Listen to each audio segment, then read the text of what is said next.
Let's fry some bacons for breakfast. It's my favorite flavor. It's applewood.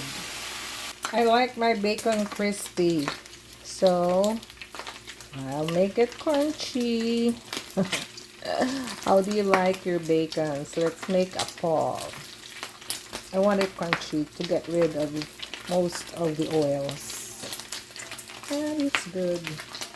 I think this is cooked enough, and to get rid of some of the oils, I have to put the bacon and the paper towel. So, scrambled eggs like you are in a hotel. They do it like that. And then, salt and pepper. And then, just toss it here.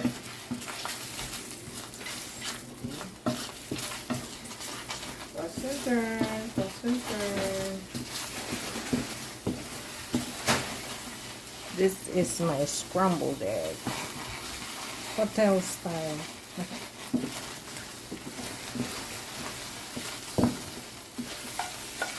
See? Not much oil. Brunch is ready. That's it, guys.